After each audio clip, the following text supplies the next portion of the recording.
South China Sea Battle of Saipan offers lessons for US and China.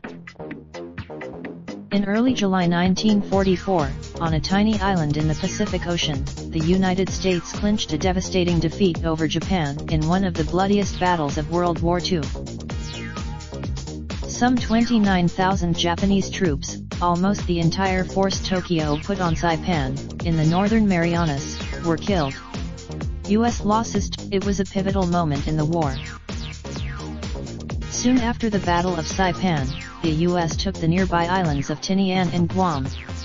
On all three islands, within months, those B-29s had burned vast swathes of Tokyo and pounded factories supporting the Japanese war machine. At one point, the U.S. airfield on Tinian, just 5 miles 9 kilometers from Saipan, was the with 6 runways accommodating almost 270 B-29s. As the U.S. thrived on these islands, Japan crumbled. In August 1945, B-29s flying from Tinian dropped atomic bombs on Hiroshima and Nagasaki, spurring Japan's surrender. When considering current tensions in where China has built airstrips, the Battle of Saipan offers important lessons that should not be ignored. Controversy has been building for years over the South China Sea, essentially 1.3 million square miles of international or contested waters and islands. On reclaimed shoals and sandbars there to reinforce its territorial claims in the sea, something the U.S. says endangers free passage.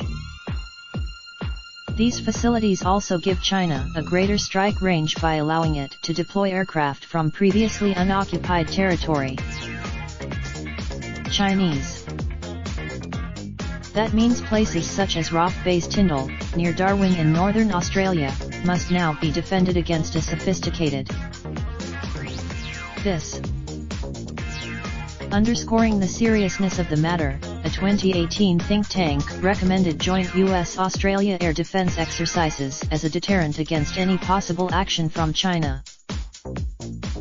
US and Australian forces regularly train together in Darwin, and as recently off Australia's Northern Territory. Carl Schuster, a former U.S. Navy captain and instructor at Hawaii Pacific University, says that having runways in the South China Sea effectively adds more than 1,000 miles to the range of. Those aircraft can be armed with long-range cruise missiles, which allow the bombers to stay out of the reach of anti-aircraft defenses. Schuster makes another point, one that didn't necessarily apply in the case of Saipan, but certainly looms large 75 years later. While in 1905, the influence of those runways and military facilities also pushes northwards.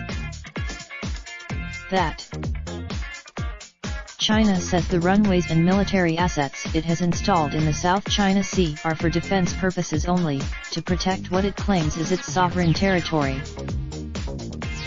Last weekend, China near the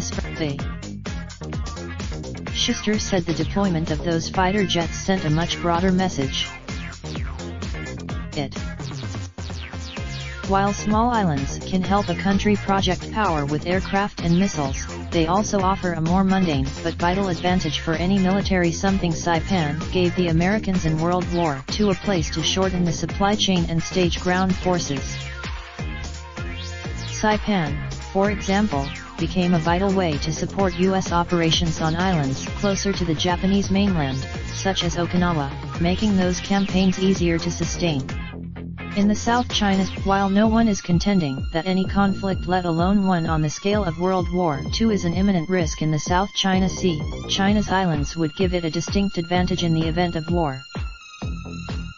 And, as Japan failed to recover from the losses sustained on Saipan in 1944, some wonder if it's too late for the US and its allies and partners in Asia to reverse the gains China has made by constructing the islands they allow.